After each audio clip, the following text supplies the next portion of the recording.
Hello everyone, my name is Shivani. I am student of DAV College of Education Hoshiarpur. Today my topic is e-learning. आज हम जानेंगे कि e-learning क्या होती है. e-learning क्या होता है. तो सबसे पहले अपने मन में एक व्यू बनाना चाहिए कि ई लर्निंग क्या होती है.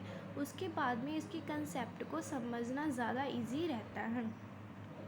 ई लर्निंग में जो ई होता है उसका मीन्स होता है electronic learning, meaning electronic device या इलेक्ट्रॉनिक गैजेट का यूज़ करके कोई भी चीज़ को सीखना, तो हम उसे कहेंगे electronic learning. So e learning is also called e learning, electronic learning. It is more related to advance learning. जो इलेक्ट्रॉनिक लर्निंग है ये एडवांस लर्निंग से ज़्यादा रिलेटेड होती है. Technology is included in e learning. जो ई लर्निंग होती है उसमें टेक्नोलॉजी यूज़ की जाती है. सिंपल बात है कि इलेक्ट्रॉनिक डिवाइस या गैजेट का यूज़ करने के लिए हमें टेक्नोलॉजी इंक्लूड करेंगे. तो जो ई लर्निंग है उसमें टेक्नोलॉजी इंक्लूड की जाती है. Meaning of e learning. E-learning is a new concept of education which is different from traditional learning. It provides a new arrangement for learning. जो e-learning है ये एक न्यू कंसेप्ट है एजुकेशन का जो कि ट्रेडिशनल लर्निंग से अलग होता है.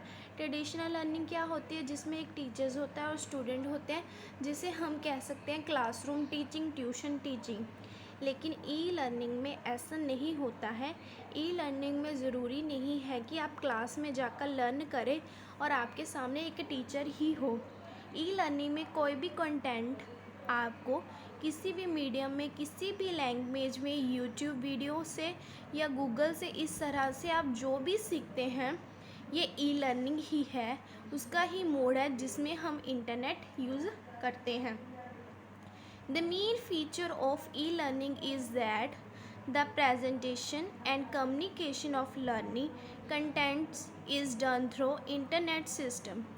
मेनली क्या होता है ई लर्निंग में इंटरनेट का यूज़ होता है, जिसमें क्या होता है कम्युनिकेशन ऑफ प्रेजेंटेशन को हम एक जगह से दूसरी जगह डिलीवर कर सकते हैं through internet. The learning environment is expanded by using internet in e learning. अगर ई लर्निंग में हम इंटरनेट का यूज़ करते हैं तो जो लर्निंग इन्वायरमेंट है वह एक्सपेंड किया जा सकता है. जैसे कि अगर गूगल पर देखते हैं तो उस पर इंटरनेट के थ्रू गूगल पर जो कंटेंट होता है, जो भी होता है, दुनिया पर बैठा कोई भी पर्सन कोई कंटेंट सीखना चाहता है तो वह आसानी से जान सकता है उसके बारे में. तो वह गूगल करके, इंटरनेट का यूज़ करके उस कंसेप्ट को जान सकता है, समझ सकता है. और जो यूट्यूब में वीडियो अपलोड की जाती है वो भी इंटरनेट के थ्रू अपलोड की जाती हैं और इंटरनेट के यूज़ से ही आप उन्हें वॉच कर सकते हैं. तो वह भी ई लर्निंग का ही एक मोड है. तो इससे जो लर्निंग एनवायरनमेंट है वह एक्सपेंड हो रहा है. E learning the concept of education prepares environment for lifelong educations. It provides opportunity to society for actual learning. तो जो ई लर्निंग होती है उसमें क्या होता है, लाइफ लॉन्ग एजुकेशन का एनवायरनमेंट होता है, एक तरह से प्रिपेयर हो जाता है.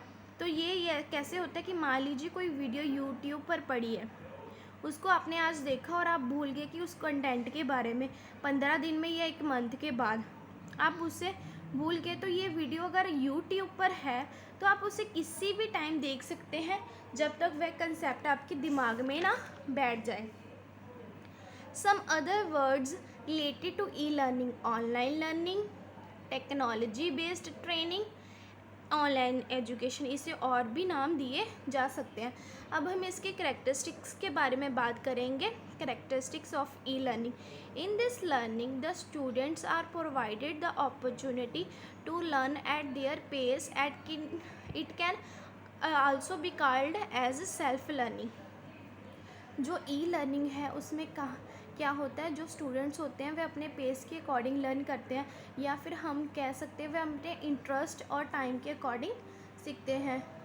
तो हमको तो इसको हम सेल्फ लर्निंग भी कह सकते हैं। जैसे हम बोल सकते हैं किसी स्टूडेंट को कोई टॉपिक पढ़ना है एजुकेशन टेक्नोलॉजी का, तो वह एजुकेशन टेक्नोलॉजी पढ़ेगा, और किसी को ई लर्निंग के बारे में जानना है तो वह ई लर्निंग पढ़ेगा।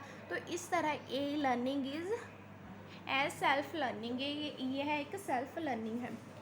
Second point is multimedia is used in e learning, different types of communication and broadcasting method and devices are used. Multimedia e learning को में यूज़ की जाती हैं, क्योंकि सिंपल सी बात है, कोई भी कंटेंट इंटरनेट के थ्रू डिलीवर करना है तो आप उसके लिए माइक्रोफोन का यूज़ करते हैं, और इंटरनेट में वीडियो अपलोड करनी है तो आप इंटरनेट गैजेट का यूज़ करेंगे। इसलिए क्या होता है, कम्युनिकेशन और ब्रॉडकास्टिंग मेथड का यूज़ किया जाता है। Third point is e learning has a solution of geographical problems and there is also provision for open education. जो ई लर्निंग होती है वह क्या होती है, सोल्यूशन होता है जियोग्राफिकल प्रॉब्लम्स का।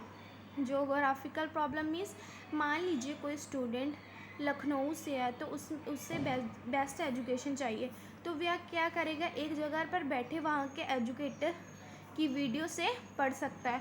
तो ई लर्निंग जियोग्राफिकल प्रॉब्लम का सल्यूशन है और ओपन एजुकेशन प्रोवाइड करता है। A large number of students are included in e learning. E learning mode में लार्ज नंबर ऑफ स्टूडेंट्स को इंक्लूड किया जा सकता है। जैसे कि यूट्यूब पर वीडियो है तो उसे एक स्टूडेंट नहीं बल्कि सभी स्टूडेंट्स देख सकते हैं एक ही टाइम पर। E learning is developed by computer our digital gadget. Simple सी बात है, किसी को वीडियो अपलोड करना है तो रिटन कंटेंट अपलोड करना है तो वह उसके लिए क्या करेगा, व्लॉग बनाएगा, या फिर एक तरह से कह सकते हैं कि अपने यूट्यूब चैनल बनाएगा, उसके लिए कंप्यूटर और गैजेट का यूज़ करेगा।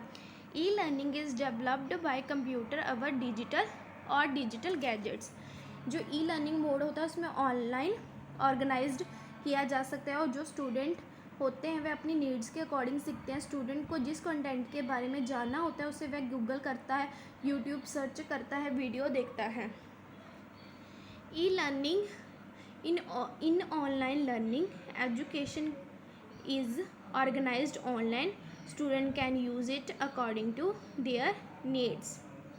In online education, course content can be made interesting and effective with the use of graphics, animation and multimedia.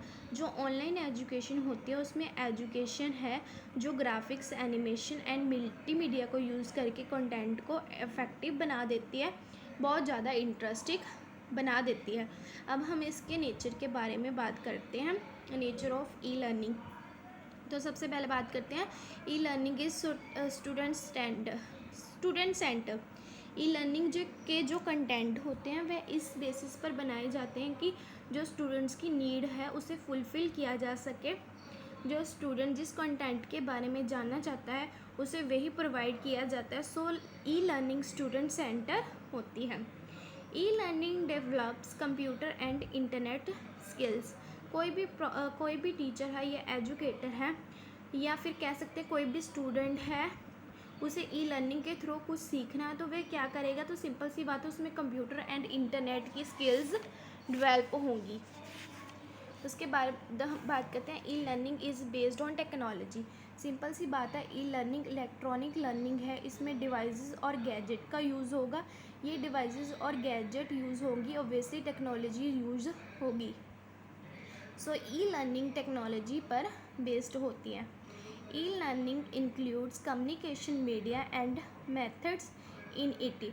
जो ई लर्निंग होती है वह कम्युनिकेशन मीडिया जैसा माइक्रोफोन, वीडियो मोड जो भी होती है उसमें कम्युनिकेशन मीडिया को इंक्लूड करती है और मेथड्स को भी यूज़ करती है। ई लर्निंग इज़ सेल्फ डायरेक्टेड। जो ई लर्निंग होती है वह सेल्फ डायरेक्टेड होती है। देखिए, student select the course according to their needs, medium is also selected according to their needs. तो जो ई लर्निंग होती है सेल्फ डायरेक्टेड होती है, जैसे स्टूडेंट अपने नीड के अकॉर्डिंग और अपने मीडियम में कंटेंट के वीडियो मोड में और गूगल में कंटेंट को जिस मीडियम में भी वो देखना चाहता है यह भी स्टूडेंट पर ही डिपेंड करता है। और स्टूडेंट को कौन सा टॉपिक किस टाइम पर पढ़ना है यह भी उन पर ही डिपेंड करता है। तो ई लर्निंग होती है वह सेल्फ डायरेक्टेड होती है. So my today topic is complete. Thank you.